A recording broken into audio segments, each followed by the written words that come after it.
Over the years of our development, we've had, we have to put a new team together. We had to put a new technology in place. We had to, do everything, buy desks and chairs and computers, and so it was this culture of everybody coming together, wanting to do something great, not having the tools yet to do it and to express themselves. So it was, it was kind of a long road. It took longer than I think anyone really thought to put all that together.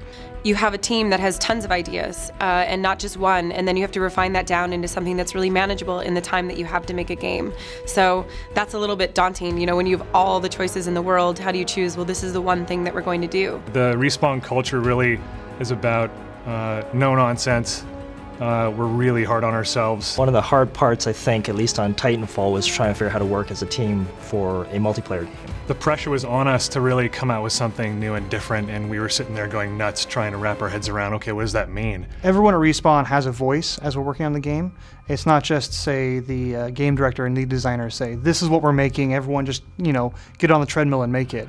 It is a very iterative and collaborative process. When you work on a single player, it's relatively easy for individuals to go off and work on this level or that level, and they can exist in separate worlds for the most part. Whereas in a multiplayer game, you've got all these different people who are working on aspects of the game that will crisscross or touch each other in some way. So if someone changes something here, it will affect someone else over here, and that can create a lot of tension. We have sometimes very heated arguments, and there's never any hurt feelings, there's never any repercussions for getting, passionate about anything. It is, we all know that we can together make something great. That extends out to when we do tests with outside people. Sometimes that's really hard to do because it's your baby, you've been working on it for a couple years, and some dude off the street comes in and tears it apart before it's not even done. But that's extremely crucial feedback, and we take all of it no matter where it comes from.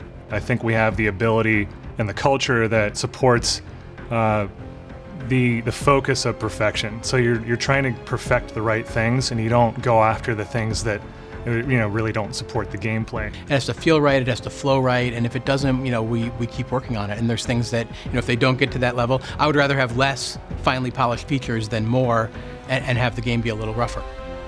I think there did come a time where we were, kind of coalesced everything into, like, okay, this is good, this is fun, and we saw the, kind of the seeds of what would become Titanfall.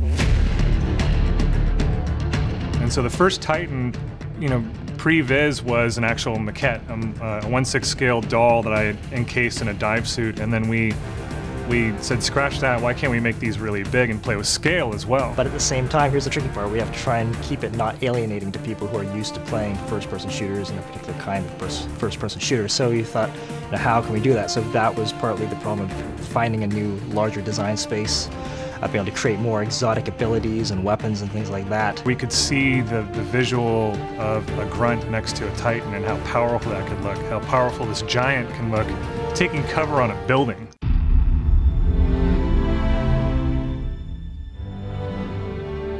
We pour so much of ourselves into this that, you want to put it out there, and there's always that nervousness of, like, I hope people like it, what are they going to think? Before we went to E3, we'd been designing this game and building this game in a vacuum, and we're our own worst critics, so we were really on it. We went in hoping for the best. I think we were all very tense, and then that moment when the trailer started to roll and everybody was watching back here at the studio and at the convention center was awesome. I was watching Gamescom and PAX live feed with a camera, a webcam, and I was on the edge of my seat. That's what we love. It's, putting the game together, working on it is great, but it's putting it out there in the wild and having people experience it and seeing what they enjoy about it, and that's, really what drives us. It's sort of amazing to watch people play that game, because we don't get that moment as devs anymore. We've been with this project for, some of us years now, and you never get to play that game for the first time like you remember. It was amazing to hear the response from it. It just blew us all away, and it just makes us work even harder. And to have everyone embrace it and say, like, we understand, it's familiar, yet it kind of pushes the boundaries, and